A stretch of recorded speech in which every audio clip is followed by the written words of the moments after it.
Texans offensive coordinator Nick Caley finally going to speak. What do we want to hear him say? Let's remember some of the recent introductory press conferences that the Texans have had as well. Plus, an interesting off-field event involving a Houston Texan. Maybe, maybe not. And is the money telling us that the Texans have regressed? We got a lot to get to. Let's go inside the locker room.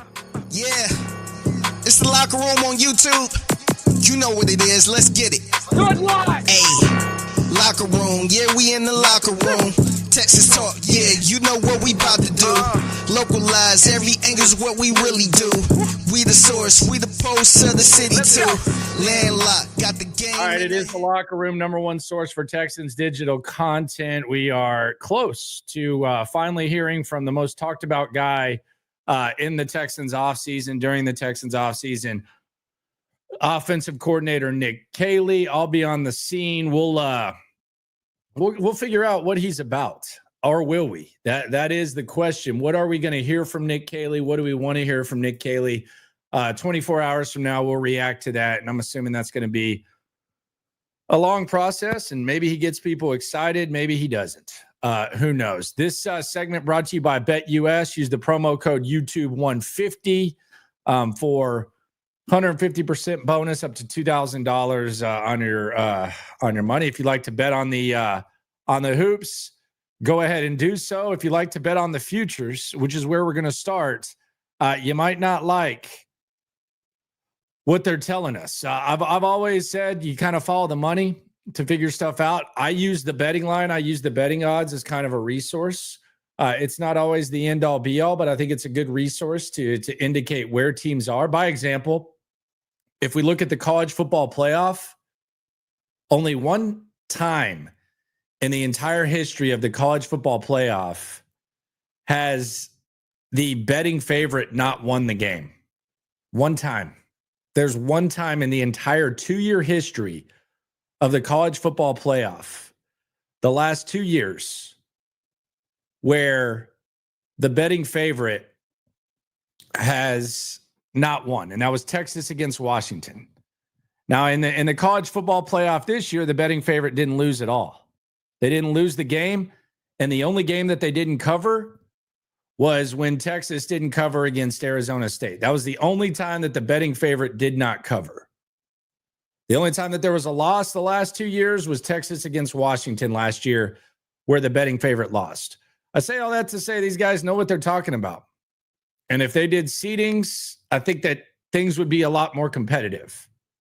And based on the money, and this is at BetUS, based on the money, I think they think the Texans have taken a step back, at least from where we sit right now. Because the Texans right now, to win the AFC, they're 12-1. Last year, the odds were a little bit better heading into the season.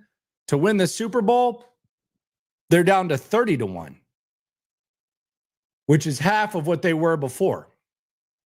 So if you follow the money, there's that. Who knows? There's a lot of offseason left, and maybe the Texans kind of figure it out, and we see some other stuff. So there is that.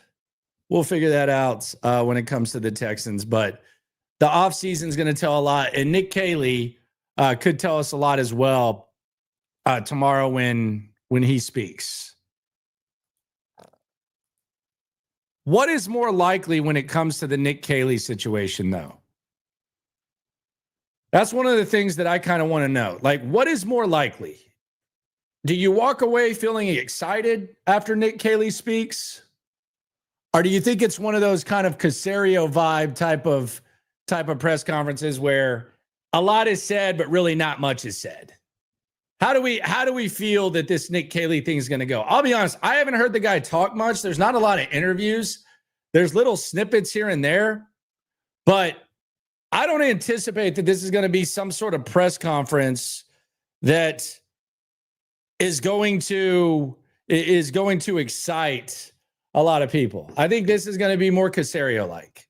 We'll hear from D'Amico. We know what we hear from D'Amico. It's generic, a little bit dry. He says he has an offensive philosophy. There's not going to be much from D'Amico. He'll be there. Now, his introductory press conference had a lot of people excited. I think that is the ultimate example of an introductory press conference getting people excited. At the D'Amico Ryans press conference, first of all, there was the nostalgia of him being a player here. There are a lot of former players in attendance. I'll be honest, most of them I didn't even recognize or know who they were. But there were a lot of guys that you remember from D'Amico's time with the Texans. And there was a lot of excitement, and he said all the right things. And I thought he hit it out of the park. And that was probably the start of the fan base kind of waking from the dead that the Texans put them in during the Easterby era, Easterby / post BOB era. The David Culley press conference was an absolute joke. You knew you were kind of in a rebuild, but as soon as you heard that guy talk, it was like, man, what is going on? I remember someone who was working with the Texans during that press conference just looking over and being like, oh, we are effed when Culley spoke. Because he wasn't, it was almost like a joke. It was almost like your grandpa had 2 Bloody Marys at Thanksgiving and his tolerance was down and he was just making a fool of himself at the table. That's basically what the David Culley experience was like. Then the Lovie Smith was an interesting one, though. The Lovie Smith one was interesting because there was the thought that Josh McCown was going to be the guy and Josh McCown was going to be the guy that they hired. And then all of a sudden they go with Lovie Smith. And it almost felt like it was like, okay, well, after David Culley, Lovie Smith sounds good. And a lot of people just didn't want Josh McCown. So the Lovie Smith was actually a decent vibe. Decent vibe. I don't anticipate an offensive coordinator, especially someone who's probably not in charge of everything that he can do. I don't anticipate that he's going to just completely hit it out of the park and everyone's going to be fired up.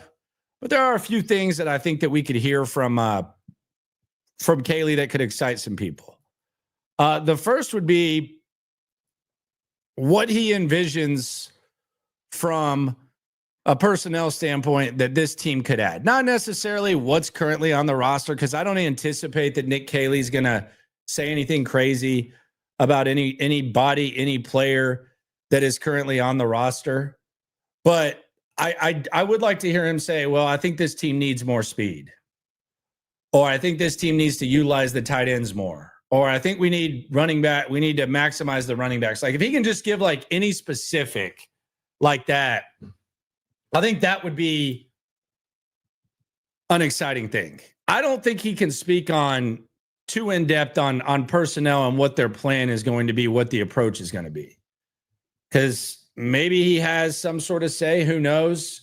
But that's going to be a D'Amico and Caserio thing.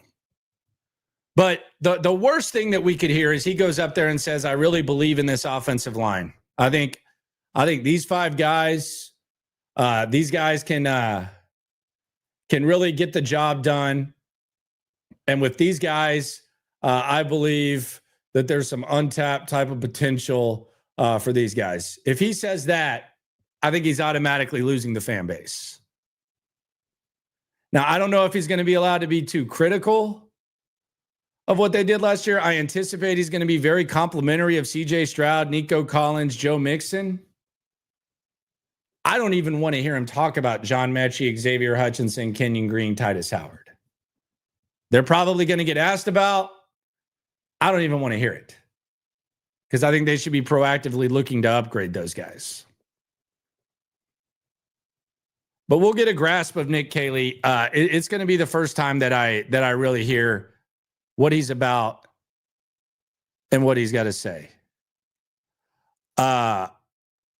ESG Soccer says Keebler Elf take on the halftime show LL. I'll be honest, I have no idea what that means. That might be like a good joke or something. Keebler Elf take on the halftime show LL. No idea. I don't know what you're saying. If you can make it clear, I'll be able to answer the question. I like to answer the super chats, but I have no idea what you're saying, ESG. on that. No clue what you mean. Keebler Elf, don't know. Oh, yeah. David Culley saying the most important thing about football is the football. That was rough. Johnny says he wants to hear we got work to do. Yeah, and I don't see why that he should be scared to say that. Like if he comes in here and praises what they have right now, I think that's crazy, but there's a lot of work to do. What do you think this team needs to do better? What does this team need to do that they couldn't do last year? That would be the question. Don't know. We know Caley will be in D'Amico's school if he says the O-line played well. Yeah, he can't say that, right? Like he can't with a straight face say that offensive line played well. He can't do that. And I don't anticipate that he will. So I don't think we really have to worry about that too much. Brandon says Caley is going to understand that the team he coaches isn't this current roster. Maybe, but I mean, he had to have looked at the past roster to at least get like some sort of starting point or figure out what kind of habits there were, what they need to do whatever the hell he wants to do on offense, which we don't know.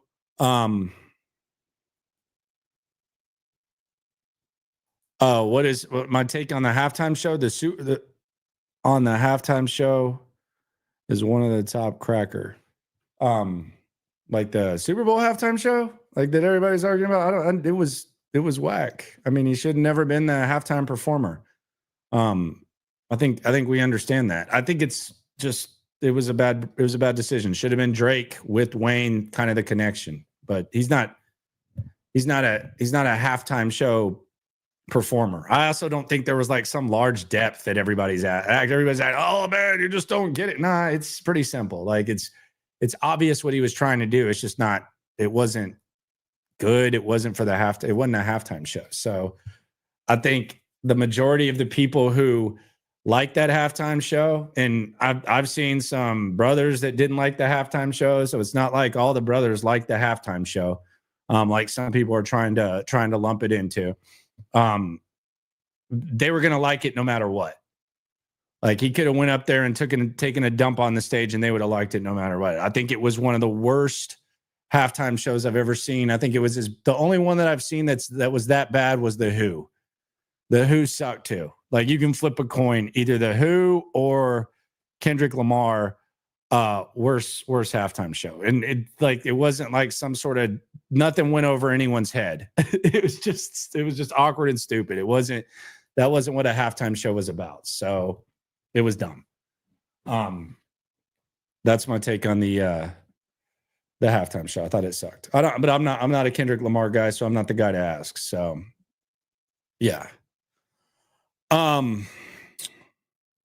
If you're a Kendrick fan, it was great. I disagree. I know some that thought it wasn't great. I think there was some that just were going to say it no matter what. Kendrick fans have become like older dudes trying to be cool. Like it's not like the true Kendrick. Like Kendrick fans have been around for a long time. Kendrick fans have been around forever. Like it's a different type of music. Everybody knows that. Like the new Kendrick fan is the one that's just trying to be cool. Like I've seen more like 59, 60-year-old dudes trying to be cool and act like they like Kendrick Lamar all of a sudden because they heard Not Like Us. And then all of a sudden they're going back and they're listening to all the other albums and that's what it is. So I kind of think that it's gotten to where there wasn't really, it wasn't even like the ones that were the most passionate about it were the true Kendrick fans. Disagree with that. Anyway, back to Nick Caley. The thing that I talked about today, and be sure to subscribe, thumbs up, right along for the best Texans coverage in the game. But the thing that I am kind of intrigued by is how is he going to handle Dalton Schultz? How is Dalton Schultz going to be handled by Nick Caley? Because there's really no getting rid of Dalton Schultz unless something really extreme happens, like really extreme. Like the Texans decide, okay, we're going to take a massive hit, or someone decides we got to have Dalton Schultz. He's going to be on your football team. And I don't think it's the worst thing because I think Dalton Schultz can be a good, productive football player. I don't think he's a complete lost cause. You can't ask him to do what the Texans asked him to do last season, though. That's not going to work. That's not putting him in the best position to succeed. So hopefully Nick Caley, and I'm assuming he does because I think Ray Charles can see that you don't put Dalton Schultz on the team's best pass rusher consistently. You don't put Dalton Schultz in motion and ask him to lead block like a fullback. In a perfect world, you can almost make Dalton Schultz, and you're not going to justify the contract, but you can make Dalton Schultz almost your second best tight end, and definitely your most not your most complete tight end. And you can find a way to put Dalton Schultz, like make him run more routes, even if it's a limited snap count. You've made the bad purchase. You just got to figure it out. You got to cut your losses and you got to figure something out.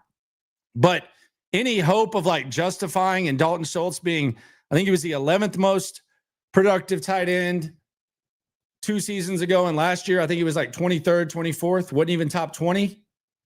If you want to find something like in the middle of that, I don't even know that happens. But you have to accept that Dalton Schultz is not, you don't use Dalton Schultz the way that he's being used. That's not a productive thing. So Nick Caley is going to have to figure that out. And I think he will. It'll be interesting to see how they complement Dalton too. The position group as a whole, you're getting Brevin Jordan back. I don't know what Brevin's going to look like. I don't know what Cade Stover's going to look like. I would still be open, especially if the opportunity presents itself, to bring in another guy that can maybe produce. You look at the guys that were on the market last year and what they did with their teams, the Gesicki's, although he's kind of a receiver too. He doesn't really complement Dalton as well. The Zach Ertz's, like those types of guys. Jonnu Smith did his thing. You need to find something else. You don't need to. Nick Caserio said that the offensive line, the guys are under contract. You naturally hope that doesn't mean that he's not going to actively try to improve that. Got to feel the same way about the tight end position as well. The body language is getting brought up with Dalton Schultz. It's always like that though.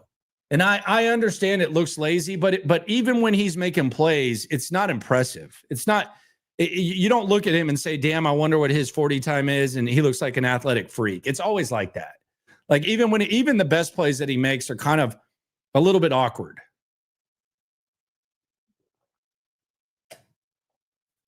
Just a little bit. Like even the play against the Titans where Case Keenum should have thrown an interception and he jumps up and gets it. It looks a little bit awkward. I don't know if Schultz was banged up or not. He played 17 games. He played more games last year than he did the year before. He was definitely hurt early in the season. You could kind of tell. But even if he wasn't banged up, he's not going to thrive with what they were asking him to do. Like, he's not going to do that. He can be 100%. You can take it back to 3 years ago. If you're asking Dalton Schultz to lead block like a fullback and block like an offensive tackle, it's not going to work. It's not going to end up well. So banged up or not, falling off or not, there's got to be a mixture of using Dalton Schultz right, and there's got to be a mixture of finding other guys that can do other stuff. Because it's actually kind of embarrassing. Look, Dalton in protection, switch sides, go there. It's a liability. Yeah. People were sniffing that out. No doubt. Stingley probably hurt him in that camp scuffle. That was crazy, wasn't it? Like, I know you can call that, just like a training camp scuffle. But man, Stingley's kind of a quiet guy. I know he can get like a little crazy on the field, but I mean, that looked pretty personal. Their lockers are right by each other, so I don't think it was like the end. Dalton kind of said it was football and that type of stuff happens, but that was crazy. How hard he pushed it. That could have been bad. That was a bad look for old Stingley. That push. I'm trying to see if I can find it. Oh yeah, here you got it. Here you go. The old Schultz Stingley. Everything's calmed down. Look at this. All right, so we're calm right here. Look at Stingley right here. You can see him coming around. There's Akuda, Mechie. Schultz is trying to walk off the field. See the guy in the red shirt? Schultz is right there to his right. You can see Sting coming around right here, the visor to the left of 11, Akuda. Look at him. He's like, oh, there he is. Someone's kind of half holding him back. Like, surely he's not going full speed. Nothing's going on. He's gathering. Boom! Got him down, Derek Stingley. And then the holdback. Man, I'm ready for camp already. I'm ready for camp already. What if Schultz would have gotten hurt there? and Derek Stingley would have gotten him hurt. Man, forgot all about that one. I'm ready for training camp now. Dalton Schultz did have a little interesting day today. I saw this on X. Someone sent me this link because I do not follow Dalton Schultz on Instagram. I try not to follow players on Instagram, but Dalton Schultz, I guess, if you're a car guy, and I'm not really a car guy, here was Dalton Schultz. He wanted to, he was proud of it because he wanted to flex on X too. So he said, for those of you that aren't following me on IG, picked up my R34 Skyline GTR V-Spec today after months of waiting. Took her for a spin around the block to experience it for the first time before I had to give it back to get the final paperwork completed for it. Not even a quarter mile away, I got pulled over. Said, luckily the cop understood the situation and I was able to get back to the shop without anything catastrophic happening to a car lacking the necessary legalities. Okay, so it must have been loud as hell. For the state of Texas, now begins another year-long process, turning a dream car into my dream car. So it looks like Dalton's got some big plans for the next year. It looks like the car. I'm sure he's still going to be focused on football. Obviously, he can do multiple things, but he's going to turn that car into his dream car. Whatever the hell that means. Not sure. That's Dalton Schultz for you. And hopefully Nick Caley can figure something out with Dalton Schultz. So, hey, when Nick Caserio decides he wants to make you one of the most overpaid players on the roster, you got a nice disposable income to where you can go get the whips like Dalton got. Hopefully, they're able to salvage it. Hopefully, he enjoys his car, and hopefully, they find a way to turn Dalton Schultz into a productive player rather than someone who the fan base seems extremely frustrated with at times. Only time will tell. Maybe Nick Caley will give us the first dose of what it will be like. Tomorrow is going to be a long one. This one's a short one. Subscribe, like, ride along. Don't forget, BetUS, promo code YouTube150.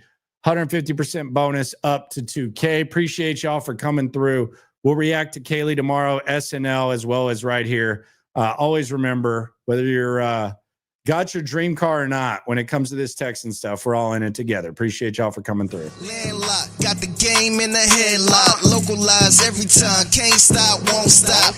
Yeah, we top two and we not too. Plugged in daily digital.